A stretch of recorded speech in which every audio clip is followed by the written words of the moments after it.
Vietnam, once you got used to the environment and the heat and everything else associated with Vietnam, was a rude awakening.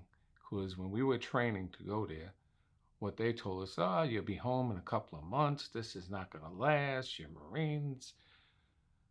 We got there, and through a series of battles that we win, we realized the enemy was just as good as we were. The North Vietnamese Army was just as professional as the Marine Corps. My company and my regiment were on a series of major operations because between Chu Lai and Da Nang was an area called Quai Son. And in Quai Son, the North Vietnamese wanted to split the country and occupy that area because it was a food growing region. And so we went into that area and we fought major battles in that area.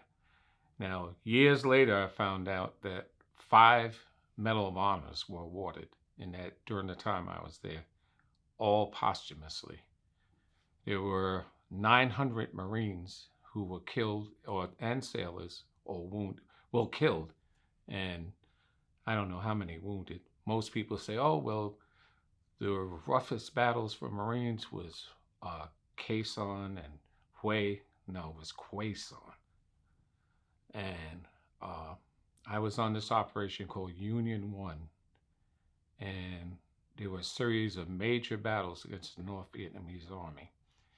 And to be truthful, I don't remember how I got wounded. I know it was shrapnel. That was the first time. Then later on in August, I was wounded a second time, more seriously, and I had to be evacuated, and I was sent to Da Nang, and from Da Nang went on a hospital ship. And I stayed there until it was almost time for me to go home. I had shrapnel to my hands, almost lost one of my fingers. I had shrapnel to my arms, my legs. So it was just, when we would get hit, it wasn't just machine guns and rifle fire. It was rockets. It was 3.5, well, what they recoilless rocket rounds, and of course mortars. And I got wounded by mortars. Oh, you remember the pain. The pain is something you never experienced before. And once you get over the pain, it's the shock of being wounded too. And then hoping you get off the battlefield, because even though you're wounded, that doesn't mean you're going to leave, because you still got to get a helicopter in there. They're shooting at the helicopters. So I think the initial thing is you just you have to get over the shock of being wounded. Then you want to survive. I never thought I was going to make it home. I really thought, if I used to, count down the days till I could leave, but I never thought I was going to make it home. We were losing too many people. When I came back, there were no parades. That was before people really turned against the war. But even when I went to join like the veterans organizations, they didn't even recognize Vietnam as a war. They wouldn't even accept me. So I joined. The only thing I belonged to all these years was the Military Order of Purple Heart, which if you got wounded in combat, you were accepted.